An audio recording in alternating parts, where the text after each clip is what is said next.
I'm Dr. Scott Lyons, and you're watching or listening to The Gently Used Human. Have you ever felt like the weight of your circumstances was holding you back from reaching your full potential? Like trauma or the negative beliefs instilled in you from a young age were shackling you to a life of limitation? Today, I'm joined by Nicole Walters, a force to be reckoned with in the world of entrepreneurship and personal empowerment. Nicole's journey is a testament to the power of resilience and the ability to rewrite one's story. From growing up in poverty to building a multi-million-dollar business empire, she has defied the odds and shattered the glass ceilings that once seemed impenetrable. In this episode, Nicole shares her inspiring tale, shedding light on the trauma of poverty and the messages it can send about self-worth. But this conversation will go way beyond her personal triumphs. We'll delve into the lies we tell ourselves to compensate for negative beliefs, the impact of childhood experiences, and the pressure of hustle culture. Nicole will share her unique perspective on finding peace, defining success on her own terms, and the importance of taking bold action and reframing negative thoughts. Get ready to be inspired, challenged, and empowered as we explore the depths of self-belief, the power of calculated risk, and the art of setting boundaries. Whether you're an aspiring entrepreneur, a seasoned professional, or simply someone seeking to unleash their full potential, this episode promises to be a transformative journey into the heart of what it means to own your power. Get it, y'all. Let's get this started. Y'all, we have inspiration incarnate here with us in the building. We have the love of my life, the love of your life, Nicole Walters in the house. And Nicole, I know you don't do interviews that much, and you're here because we love each other. I love you. That's literally why I'm here. That's the only reason I'm here. I'm like, I will make the time. I will get into the office early. I will put in some clip-ins. Like, it's only because of you. That's the only reason. I appreciate that you look amazing and that, you know, that you are here with us at the Gently Used Human because, you know, I think everyone here will and can be and will be inspired by your story, who you are, what you've done in the world. I remember the first time I left your podcast, and I was saying this to you earlier. I left and I went, oh shit, I have to do better. Oh, you're like so sweet. I gotta tell you, these intros are tough because I've spent my life setting the bar low, and like just so that I'm always impressed. And so here you are. I came on this thing called Gently Used Human. I'm saying to myself, look, I am bargain barrel clearance red sticker, right? And so I was like, I'm going to come on this thing, and people are like, wow, she's gently used, and it's like bar raised, you know, ever so slightly, you know, and like here you are. Oh, she's inspirational. Oh, she's all these things. Like goodness gracious, I mean, you have crafted a life. And I think that's an inspiration. I mean, like, yes, life is painful. And, you know, we'll talk about the ways in which you have worked your ass off for resilience. But like you have crafted a life. And I think like that is inspirational to us all. And I don't know, like we all are working to live, you know, and you are living. And even if it's tough, you are living. And I see that. Yes. I mean, I am definitely trying to put living in between the chaos. That's for sure. So yes. No, I mean, I'm here, right? You're here. You're here. You made it. Here. Yes. You and made I'm it. constantly recalibrating the whole like, girl, is it survival mode? Is it survival? You know, like gotta live. So yes, I'm trying. I want to dive deep into that question today of like, is it I'm living my passion or I'm living on the edge of burnout?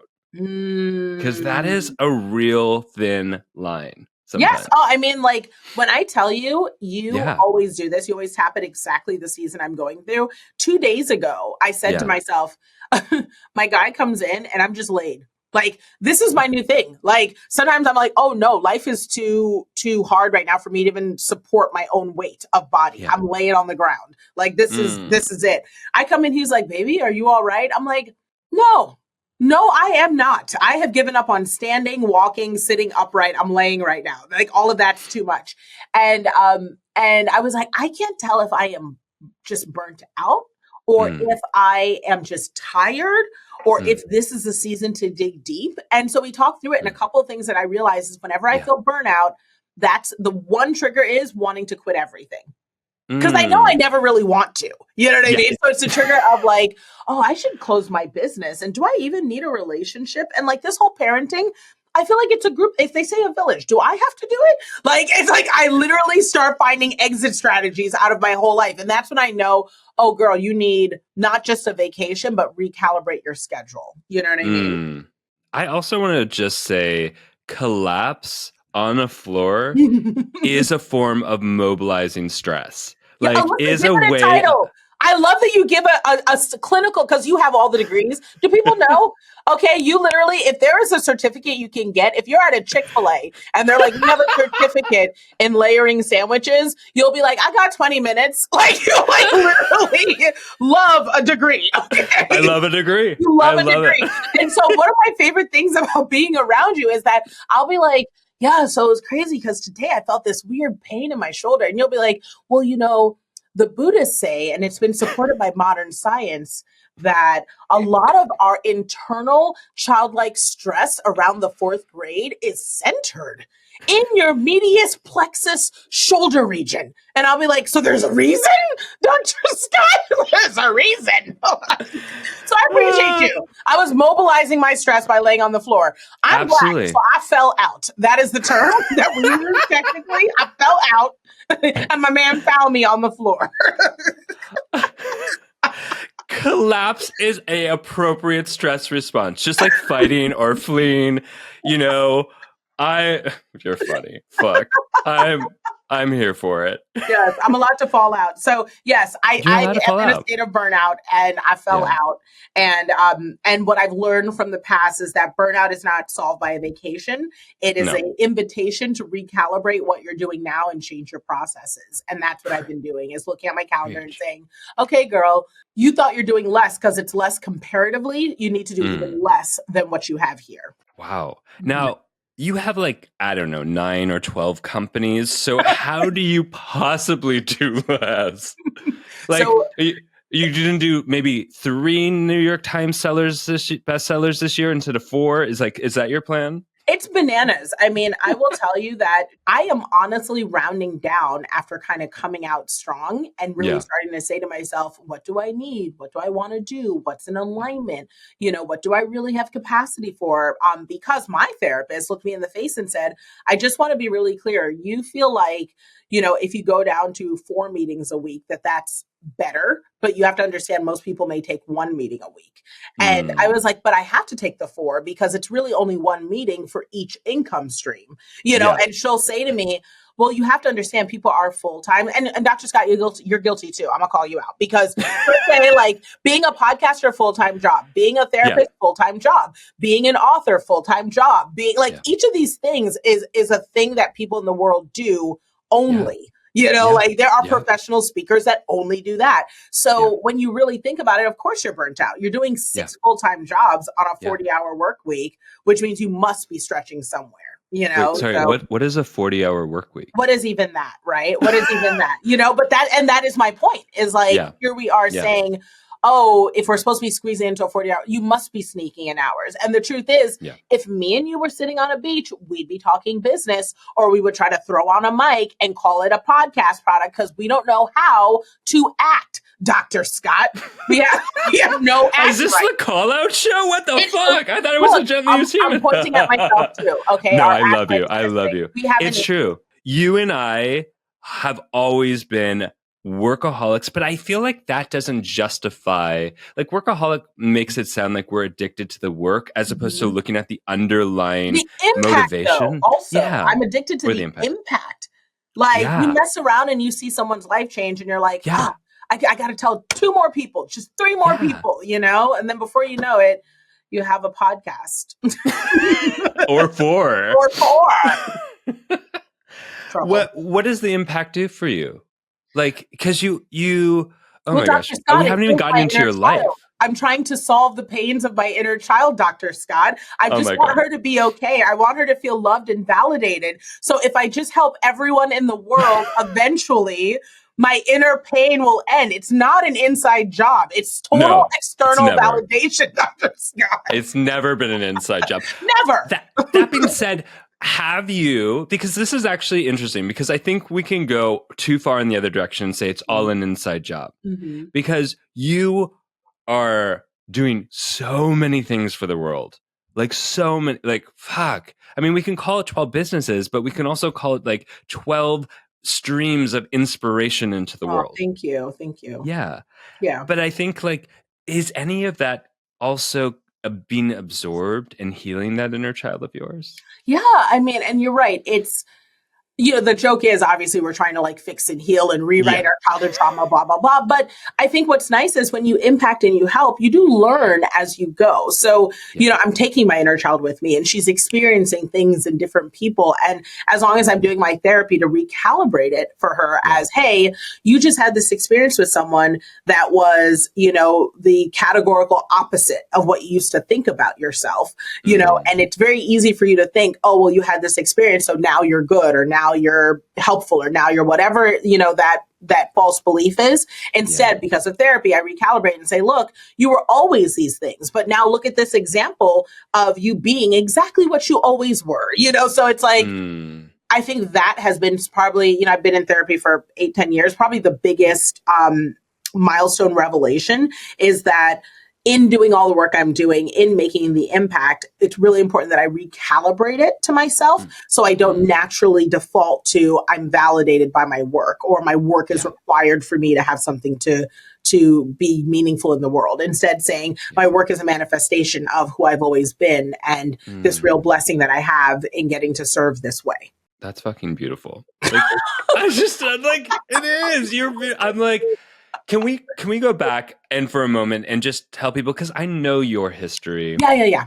I mean, as is most of the world, because you wrote it in a memoir. But but for those who don't, or haven't had the opportunity to read your book, like, let's start at that little child. Like, where did you grow up? How did you grow up? What was it like? Yeah. So my book is called Nothing is Missing, and it's on shelves everywhere now, and it's a New York Times bestseller. Very excited about all that. And it really starts out as growing up as a poor child of immigrants, in America with nothing, sleeping on a couch, just didn't have it. And then dealing with, which, what's interesting is poverty, the trauma of poverty is its own category outside of dealing with the trauma of adults trying to respond to the trauma of poverty, because then they kind of they can tap into other traumas, where, there's blame and narcissistic abuse and all these different things. But, the trauma of poverty, we don't really talk about, just the messaging that comes from not having enough food, so it's like, it's, even though it's the adult's job to provide it, and if they're not able to provide it, that may send certain messages. But around worth, if you don't have enough, it really does make you wonder, what am I worth that I don't have basic things like food, and my peers might have it, or other people I know might have it. So the trauma of poverty was tough growing up. That's thank you for naming that, because it's like, we know that up until about even 10, we're so egocentric in a good way. Like, the world revolves around us. So like, when something happens on the exterior, we go, oh, that's because of us. Because of me. I'm processing it that way. There's no food because I'm a lot to handle and the adults can't manage me, or whatever the languaging is, That's so heartbreaking. It is. It's super sad. It's super sad. And, we feel for little Nicole. This is why we take little Nicole to Botox and good steaks and just hug up on her and tell her she's worth all the things, and, buy her Louis Vuitton, because little Nicole, okay, you deserved it then and you deserve it now. Okay.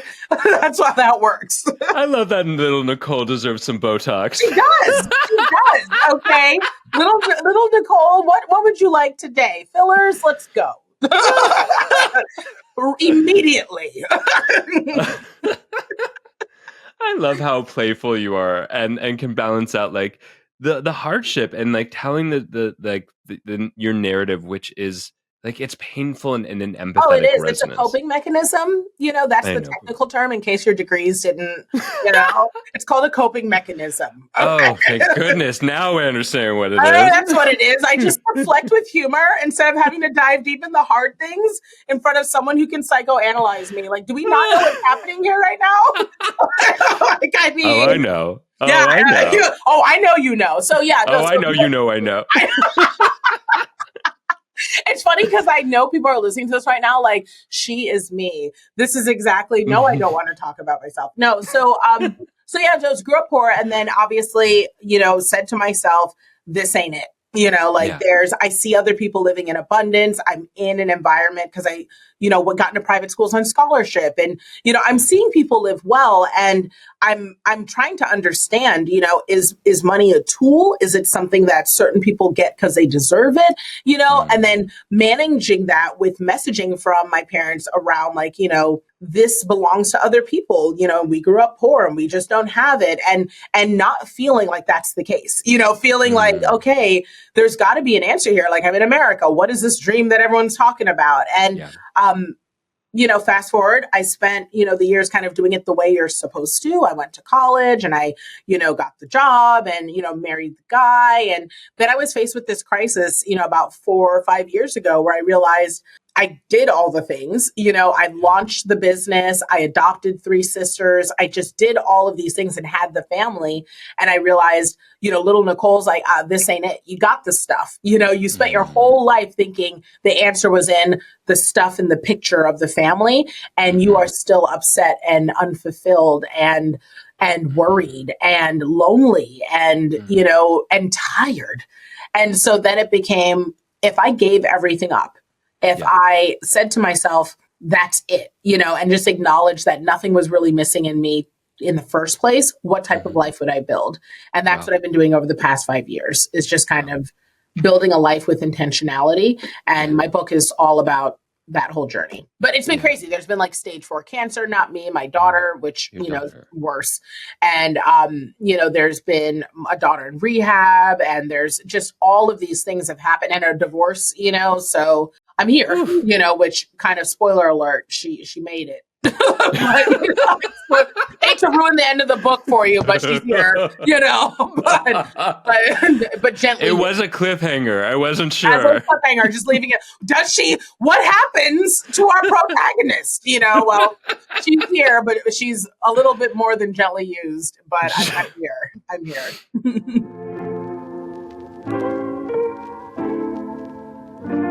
I want to take a moment to give a loud shout out to the Embody Lab, which is one of the most incredible resources for body-based and somatic therapies. This show is all about healing, and the Embody Lab does exactly that. Whether you're on your own journey of transformation and discovery, or enhancing your skill sets in your career as a coach or a therapist, a body worker, or really any career where you are supporting other gently used humans, the Embody Lab is your place for deep, inspiring, and impactful workshops, certificates, masterclasses, and an incredible community of like-minded folks. I love the Embody Lab, and so do so many other people that call it a platform to come home to over and over again. The Embody Lab is giving my listeners an exclusive offer, a one-time 10% off code to enhance your embodied well-being. All you have to do is go to theembodylab.com and use the code GentlyUse10 at checkout.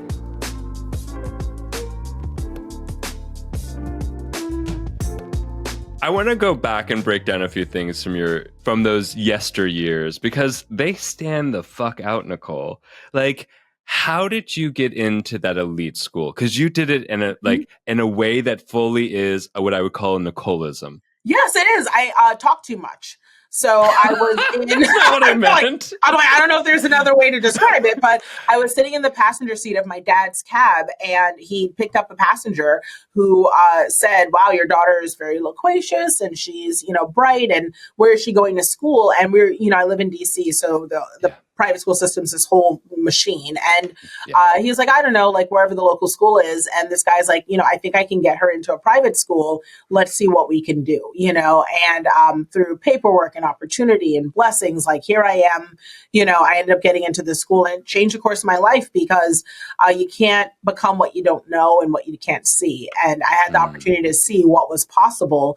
And it just became very difficult, I guess, in the challenge of life to be told it wasn't possible when I'd seen people living it. I've seen people have power and impact and all their needs met, and that was when, and it's not just about, I don't mean fancy life. I mean, like truly just your needs met. And that was when I was like, oh, okay, it is possible, like just have food. I don't need this person's fancy. Like I had friends who's, went to their birthday parties in helicopters at 13, and you know what I mean? And had like wings of the house were like their wing, and like, so I've seen that, but I've also seen friends who have full refrigerators, and have regular meals and choose what they wanted to eat. And like, those were the things that stood out to me as different from my life as, okay, I can have that too, Wow.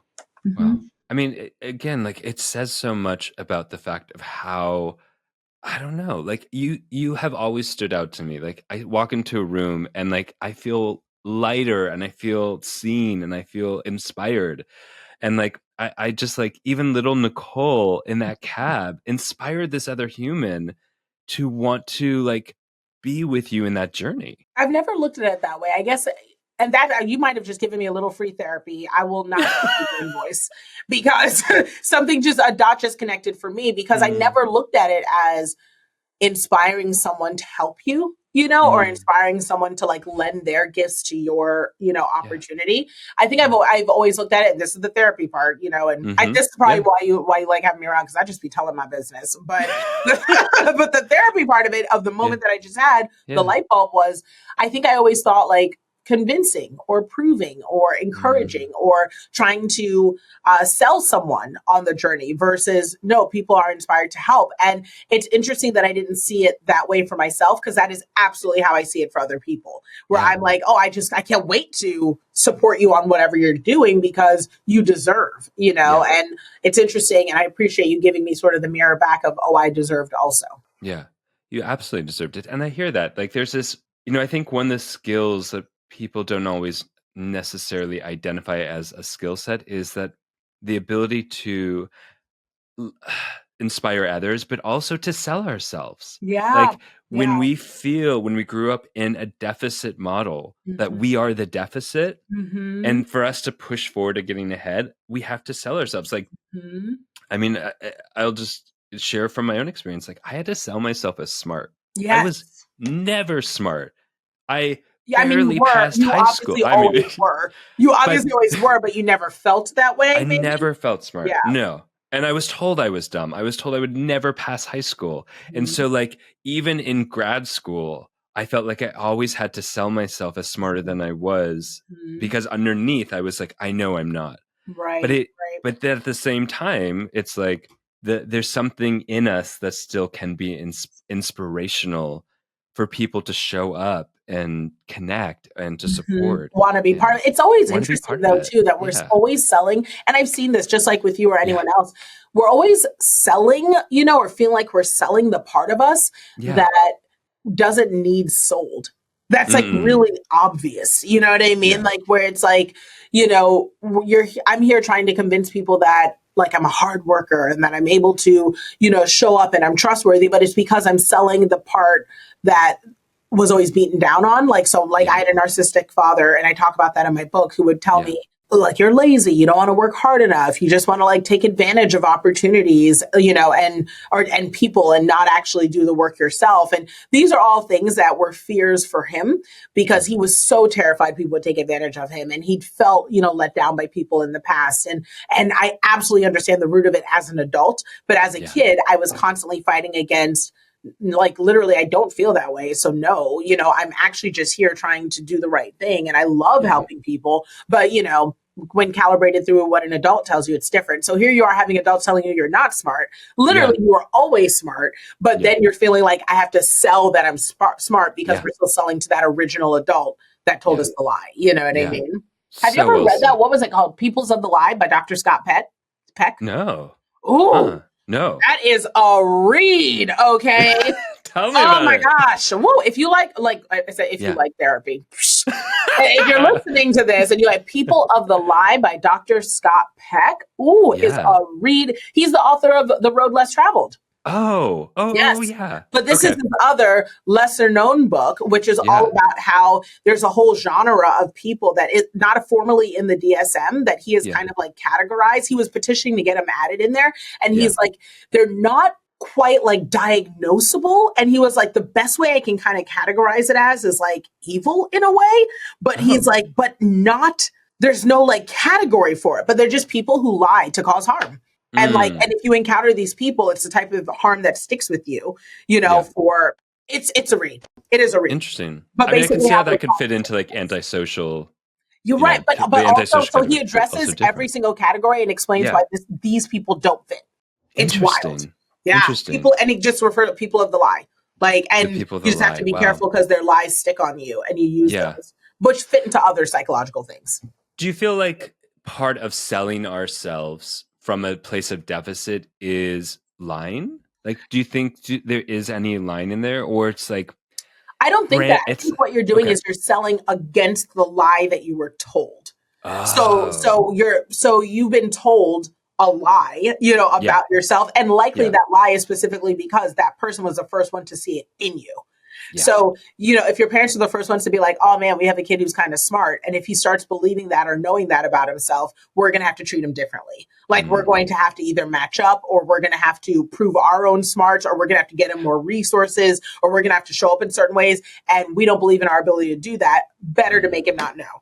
Like that wow. sort of thing. So I feel like it's more of selling against the lie that we were told. And the Yeah, truth is, like I said, you're not actually having to lie about it because no, what's true is you are that thing. So there yeah, is nothing to lie about. Like yeah. I am good. I do love to help people. Are I'm a good at what hard I do. ass I am worker. a hard worker. Right. Like this is who I am. Like, so what Yeah, am I even trying to prove? Because it truly is who I am. Like yeah. my therapist said it's whatever you are, like look for consistency. So whatever is Mm. consistent is true. You consistently collect degrees and letters behind the front and back of your name. So like I don't And you that is the truth. consistently have 15 companies. Like consistently. Like so it's like so these things cannot Yeah. be lies. You can't fake that. No. It is No. or it isn't. You either Yeah. get to the end or you don't. Yeah. So Yeah, yeah, yeah. I love that we're breaking this down because it's Mhm. like it's honest. It's like I think there's also about like we see the person, we see the hard work they do, and we might not recognize what's the fuel source behind that right. imaging That's and right. like what it even takes to maintain that image Yes. of And the I talk smart, of the hard of worker. the hard Yeah, and worker. everyone. And I talk about that in my You book do. because one of the things I was going to write a book before this book, and it was going to be like a business book because Of that's the course. easy thing, right? Like, oh, Yeah. how to build a business and do this thing. And it would have been a Yeah. great seller and yada, yada. But I didn't want people reading that book without recognizing what I sacrificed and where I was coming from in building the businesses. Because Mm, you may look at what I have, but once you realize why I built it and what the driver, like you said, the fuel yeah. source was, you might say, you know what, I don't even want all that, Yeah. and the change for me was, when I started making friends with people who were, billionaires and Yeah. multiple nine-figure-naires, and they all said, I would literally take a third of the money that I have today to have, 100% more peace, and that was Mm, when I was like, oh, I'm like, if God blesses me and I end up being a billionaire, so be it, But if I'm 100 millionaire with a family, my health, my well being, and joy, yeah. and I didn't kill myself for that, like it's okay, Yeah. And that is such different languaging than the hustle culture of go hard, do more, no Mm, limits. But no, like, what is your enough? Like, you're allowed to have enough. You know what I mean? yeah. And that's changed my life. And I just want people to know that before Yeah. learning anything like in business. It's not worth it at any expense. Yeah. I mean, it's so interesting of like we're talking about your individual experience here Mhm, and this sort of driver that emerged from the deficit of being told just how fucking smart and amazing mhm, and inspirational and hardworking you are. And then we look at a culture called the hustle culture. Mm-hmm. And I don't think I put it together until this moment of going, what was the deficit fuel source to create an entire A culture of whole that? culture. Hmm. Well, it's Oh, because I think that the culture responds to, because one, it's profitable through clicks yeah. and cash, right? But Yeah. it's such Always. a low hanging fruit because we all have that feeling that we could do more. Everybody has Mm, it. And like in the sales world, it's a constant sales language strategy. Do you feel like you could be more? Do you feel like you could do more? Who doesn't? yeah. Everyone does. Like as long as you're here on this planet, there's unless you have a psychological like depression or something else, for Yeah. the most part, we're all like, yeah, I could probably be a better mom. Or even if we don't think that, we know society wise, you probably should say that, right? Yeah. Like, no, actually, I'm sufficient, mom. I think I'm I'm sa- okay. I'm Yeah, my kids satisfied. are I'm good excellent. enough. I think this is it. Like this is a Yeah. good point. You know what I mean? Yeah. Like so because of that, that's where I think hustle culture kind of matches with it, where it's like, here we are telling people, do more, do more, do more. And if you're feeling like, no, I'm good, I'm tired, I've done enough, I would like to rest, Yeah. I would like to do less work. We Yeah. not only will say that that is a mind limitation, but we Yeah. also shame people for that. Like Oh, when yeah. people are like, I want to sell my company and just be at home, why would you give that up? Because I can, period, end. I don't, because I can, or Yeah. because I want, like, I love when I meet like women who are like, oh, I'm not made for labor. I'm like, yes, girl. You better have that. You better encourage and embrace that soft life. You stay home. Like, I looked at my man and I told him, I said, I'm going to continue to work, but I want to let you know I will be kept. I will be kept. I just want to be very clear. Before the vows are exchanged, I want you to know clearly about me. I will pay the down payment for the home, but you will carry this mortgage and taxes, okay? Because I will be kept, okay? The point will come where I will not work and I will spend your money. Did I ever tell you I have a list of No, tell when me you your get list. rich stuff I intend on buying? Let me Tell- share a couple of points from this list. And he has the list. I am not Is playing. this a shared notes on your phone? It is a Like the list? shared notes I on love our that. phone. I want to be on this list, this Oh, shared list. I'm not, you should be on the list. It's called the official when Alex is rich, how I'm going to spend quote unquote our money list. Number one on the list, Yeah. 2 llamas and 4 chickens. What the fuck? I'm not Go. kidding. I'm here for the llamas. I'm serious. Number 7, custom garden design and build. Number 13, Yes. custom cheese fridge. Number 22, personal pastry chef. Number 24, slushy machine. Like, like I'm not playing, okay? It's a real list. It's a real list. Like, I feel like I need to tell you something. And it was supposed to be a surprise, but for your birthday, I got you a slushy machine. listen, you better help this man. Give him to me.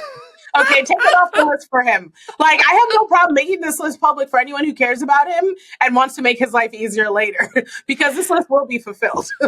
Oh, I already started a GoFundMe for him. Do it. He deserves the piece, okay? like it's kind of you. But he knows this list exists. And what I love about it is when this list is finally made public and people see me drinking slushies with my llamas, they're going to be like, that girl got the life she deserved and wanted, okay? She said it and it happened. Oh, shit. You're a manifester. Listen, you make shit happen. You make shit happen. Can we also talk about, were you on The Price is Right? I was on Wheel of Fortune. Wheel of Fortune. You were on Wheel of Fortune. Price is Right is too risky for me. It's too risky. It's too up there. I don't like that. Nope. Wait. I like the sure bet. Where can I find this episode of Wheel of Fortune? You can find it on YouTube. I can send you the link. Wait, tell me about the episode. Because, this is just, again, a Nicolism to me. So the logic, I talk about it in the book a little bit. The logic I had was, I need money. I don't want to work more because I don't have more hours. And that was because I was in school and taking care of my parents, working full time, blah, blah, blah. I was like, so what can I do for money fast that is legal? Oh, I should be on a game show. And I was like, how am I going to get on this game show? Because people were like, oh, it's got to be hard. What are the odds? Yada, yada. And I'm like, well, look, first things first, there's me 100 people there. 50 of them won't even know how to spell. Boom. I'm only against 50 people.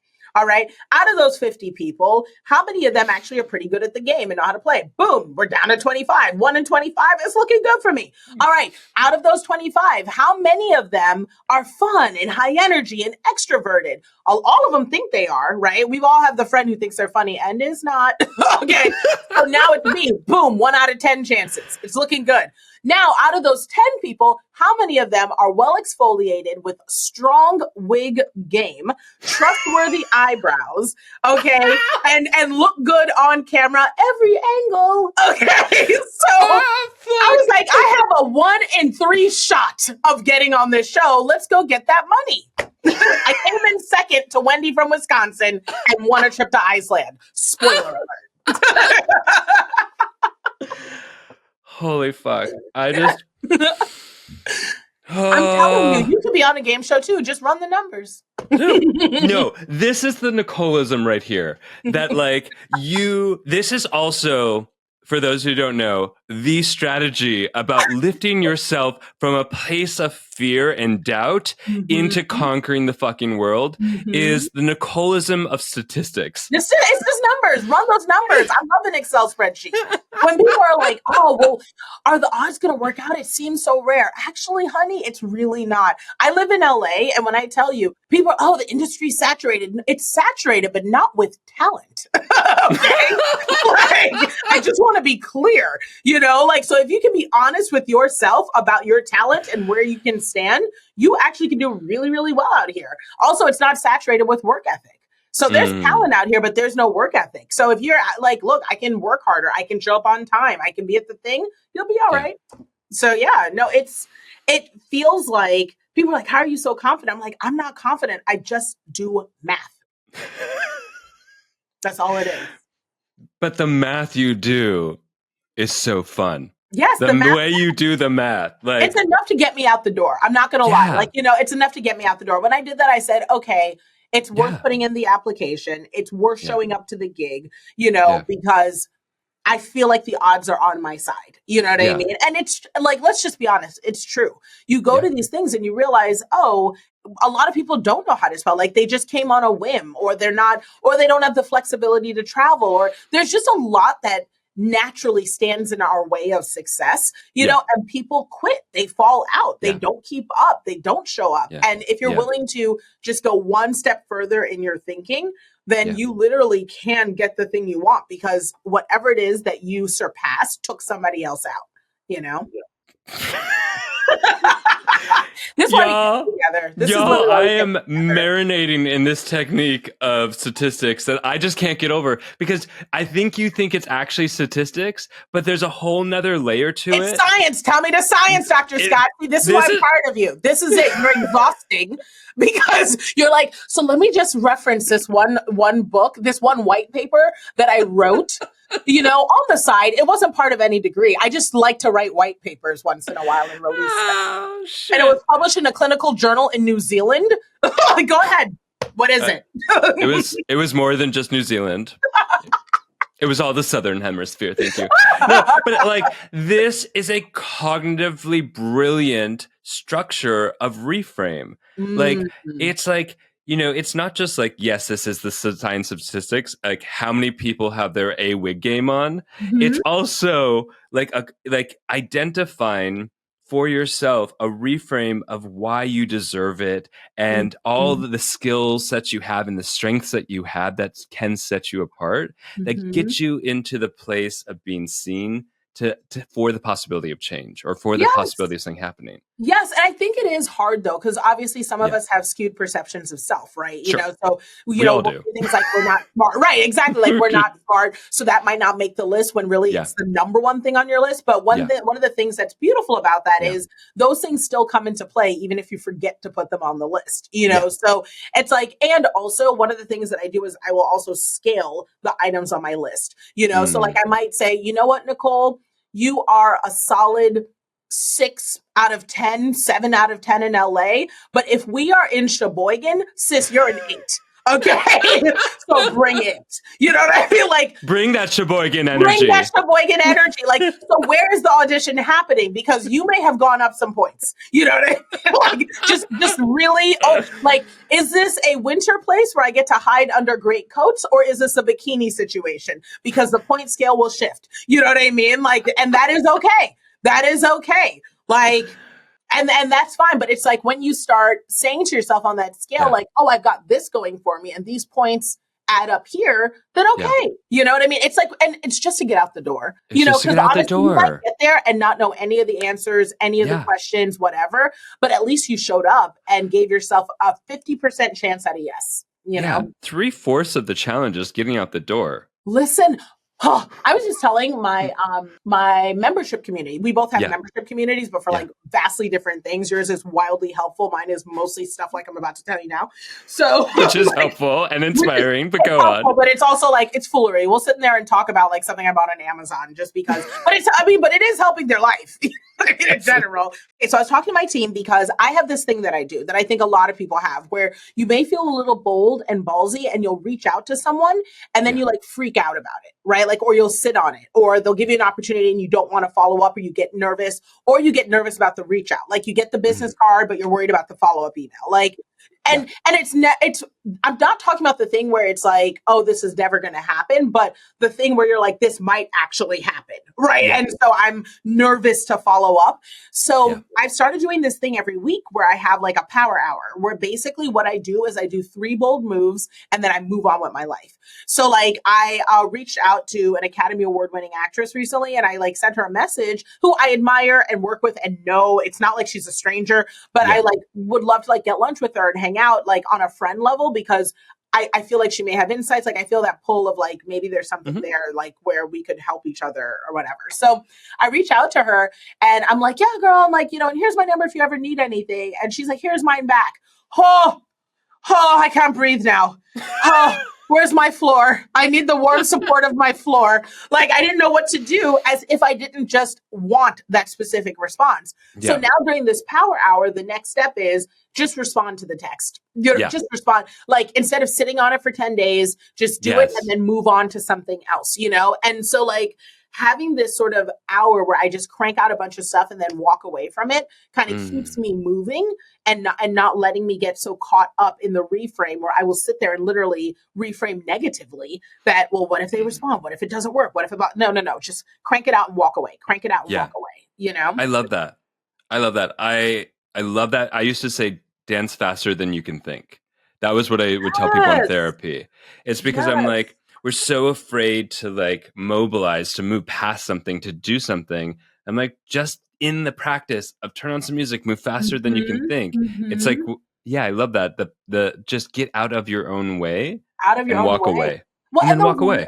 Like it's weird because I don't know. I mean, yes, there's the people who have the failure to start, failure to launch, where it's like, I can't even start. But I'm talking about the like in-betweeny part where it's like the failure to grow, you know, like that, you know, where it's like just that one little step that can move you forward, and we're too nervous to take it, you know, because it's like, what if this actually happens? What if I'm not ready yet? And it's like a different problem that I don't think is talked about enough, where it's like, no, I've had some progress. That's where I am, where it's like, I've had progress, but this next level, the thing that I pray for is showing up in different ways, but I have to keep facing it, you know? So it's like going to the Wheel of Fortune audition, but then being too afraid to fill out the paperwork, or being too afraid to raise your hand and answer the question. It's like, sis, you got in the room, like you got to keep on going, you know? And it's those little milestones that actually differentiate the people who make it. You know, it's not hustle more, you know, it's what do you do when you show up in each moment? And that's the like, you know, the gimme that no one talks about. Thank you for that piece of advice, because I think it's not spoken about enough. And just the action, or like the tangible, like have a power hour, do the actions, get over it. And then, you know, you can also schedule an hour of regret later. Absolutely. Put it on the calendar. Put it on the calendar. Botox. Just sit there and be like, what was I thinking? And then when they hand you the mirror when it's done, doesn't even matter, because look at me. Keep it moving. And keep it moving. It'll be fine. What I hear is that the answer to most problems is an hour of Botox. Botox. And like some light Botox. You know what I mean? We'll talk light. Don't change your face. You know We're what I not mean? talking Miami Botox. That's not Miami Botox. We want expressions. Okay. We want you to have a career, sis. You know what I mean? I'm simply saying go in there so that people can't tell how you feel about everything all the time. Like, that's the ticket. What I hear you saying is Botox helps you be mysterious looking? It helps me be a better mom. My kids come in and say crazy things. They're like, wow, Mom, you're taking this so well. Am I? Okay. if that's what it's giving, that's fine. Like, whatever it is. Love that. This show is also brought to you by the absolutely stunning and powerful tools of transformation that are created by Omala. Oof, even the name Omala transports you to a place of flow and vitality. These are some of my favorite products ever. They have an amazing color-changing yoga mat that responds to your temperature and presence and reflects back your posture in real time. There's this incredible smelling skin balm candle that heats up to activate all the essential oils and vitamins that your skin has been craving. I mean, look, if I could live in a giant bath of this candle, I would 100% do it.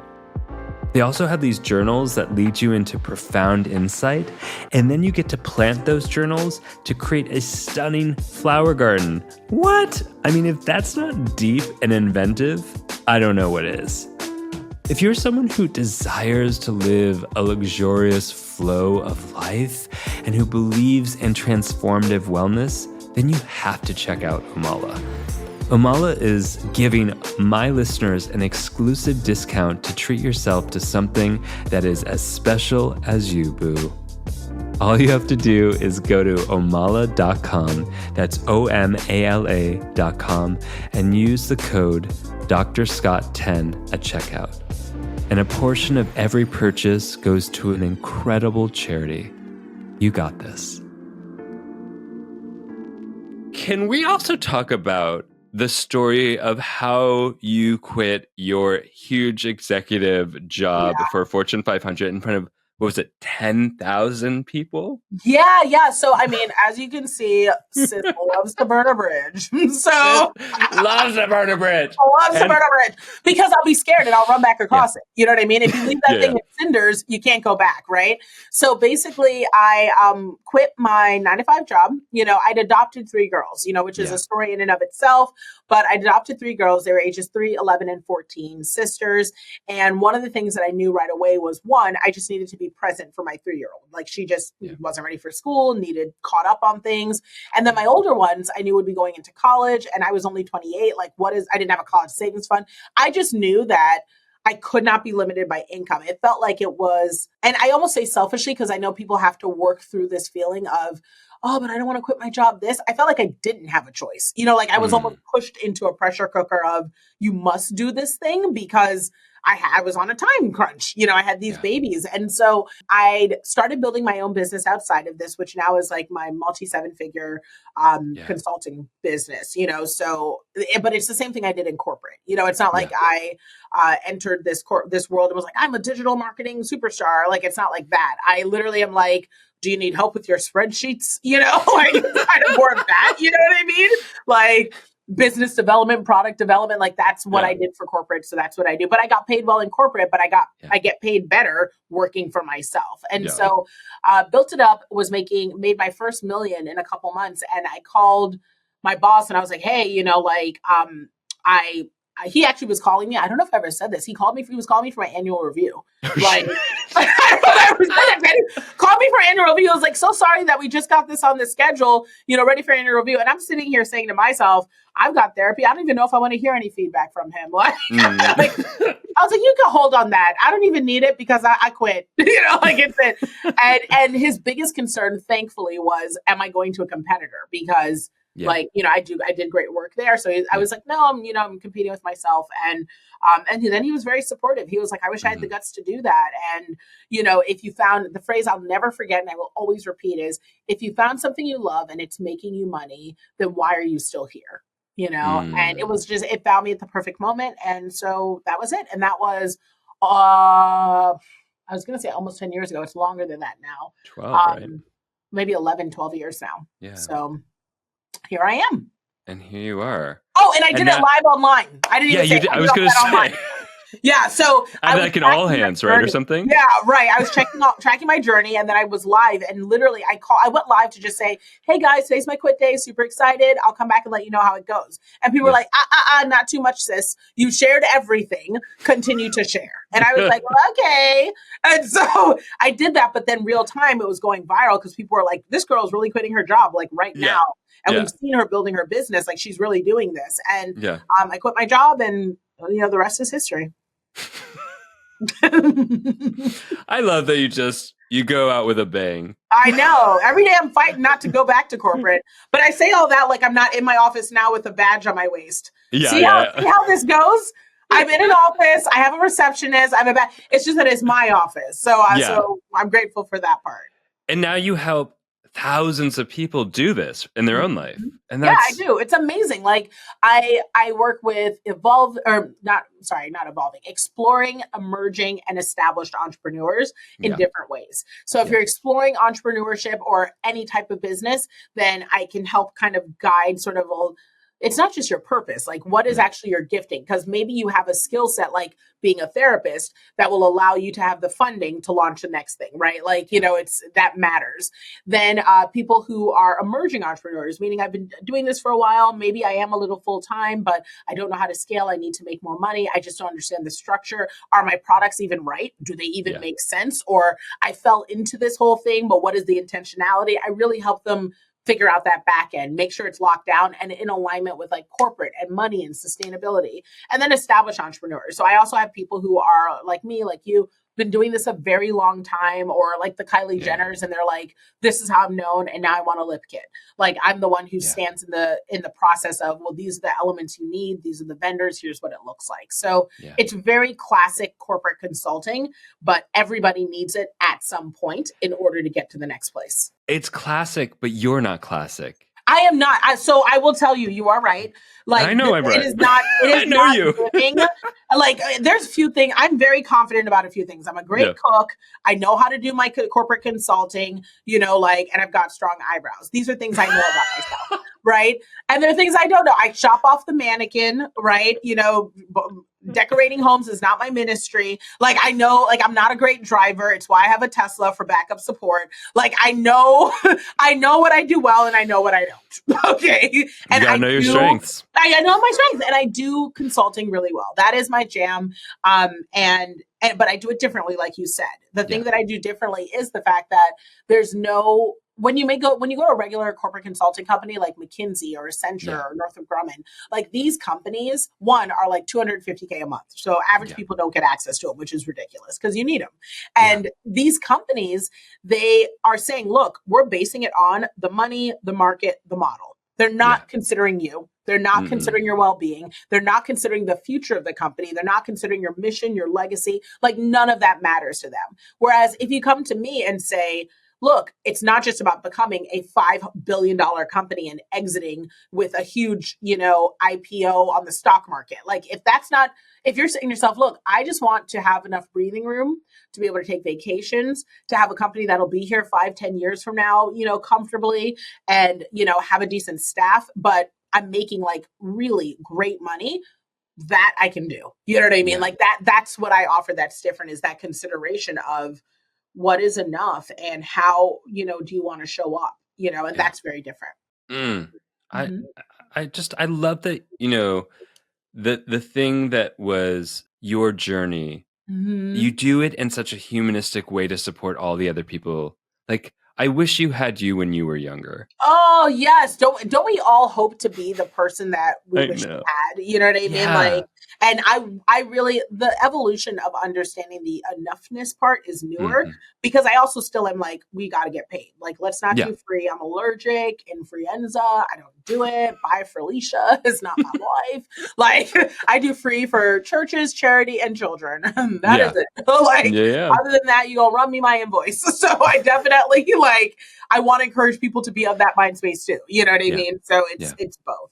But Yeah. yeah, it's a shift in thinking. It's just about getting all the funds to be able to have all the freedom because you already have freedom. Freedom is your birthright. You don't need the funds in order to have that. And once you start really believing that, it changes the way you approach everything else. How do we start to embody that freedom? Oh my gosh, saying no to stuff. When I tell you, and you hear this all the time, it's easier said than done. But when I tell you saying no to stuff includes saying no to yourself.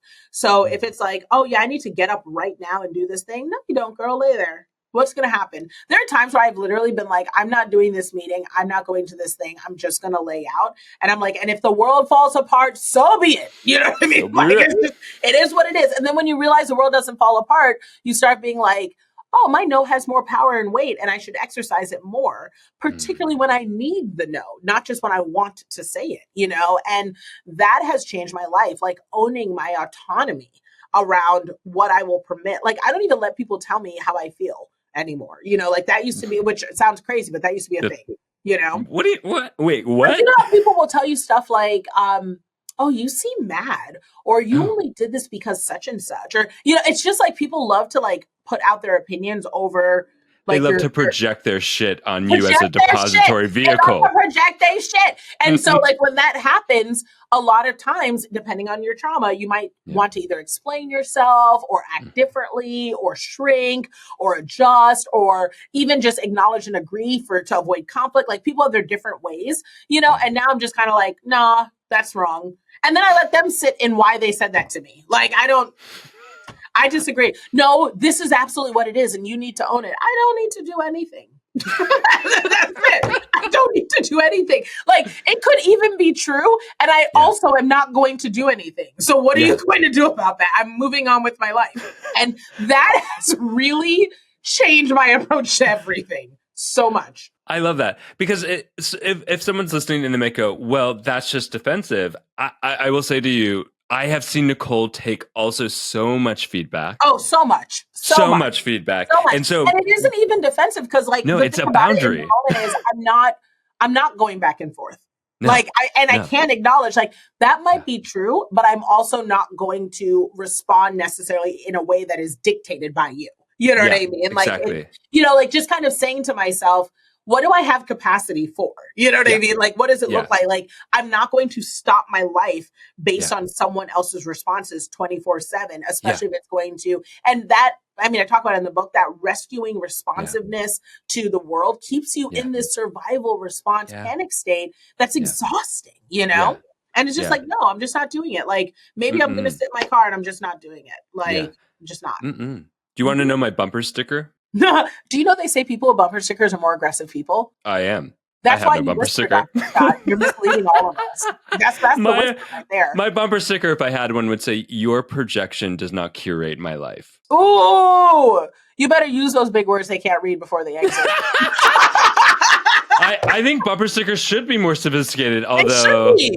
People would be on that highway thinking. Like, I want them to think. But it's giving free therapy. That's the energy it's giving right now. And I don't know about that. You're wanting to help all the people. Sometimes they got to get to it themselves. They got to get to themselves. But I'm going to give them a little bump with my bumper sticker. I love that. Listen, but that's true. It's like, that's what I mean is I've always found that a lot of people, especially with unsolicited feedback, it usually comes from a projection place. You know what I mean? It really does. It's not from it's like, I never even asked you. And yet here you are stepping up in my space, telling me something. And then it's like and this has been so huge. So I've been saying this a lot to people. So what is right for me? What is enough for me then? So what response would you say would be appropriate here? When you say that and people have to, because they just don't expect it. They expect you to get defensive, or because especially if it's a projection, they're looking for an engagement. You know what I mean? Like, or a fight. Yeah, exactly. So when you say to them, like, well, so what exactly are you seeking here? And they're forced to like think of something, they don't even know what to do with themselves. Like people who say to me, like, oh yeah, you got too good for this business or this relationship or whatever. Well, then what exactly, like, please, in detail, is good enough for me? I would love to like help me to figure that out so I can aim for that target that you're stipulating. I love that. I mean, so essentially you are turning the projection around and boosting them up to where they have to take acknowledgement and actually think through their projection. Absolutely. I'm refining their feedback. I'm a very busy person. And if you're going to project on me, please be clearer because I don't have time to sift through to figure out what my action items are. So tell me what the action items are clearly with your projections because that makes it easier for me. To say no to? Yes, to say no to be like, oh, I don't have capacity for that one. Like, I don't, sorry. I love that. I love that strategy. I'm going to start using that probably today. Literally, just tell people like, oh, okay. Like, all right, so what is good enough for me? You really shouldn't eat that. Well, what should I eat? Oh, you should eat this. Okay, well, where should I get that? And how will I find the time to make that? Yeah. Just like, since you're here telling me my life, here I am trying to live it and figure it out on my own. And can you chew it for me? And can you chew it for me? Chew it for me. Let me get my Gwyneth Paltrow on. Let me chew it. I do not want to chew in 2025. I'm recalibrating everything I'm doing this year so I can chew less in 2025. Did you once say Gwyneth Paltrow hasn't chewed since 2014? She hasn't chewed, I think, since 1994.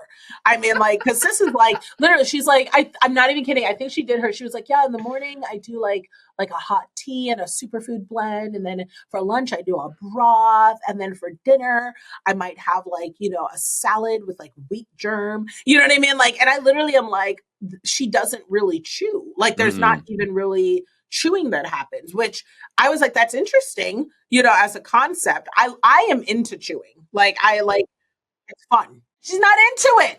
I don't chew. It's called goop.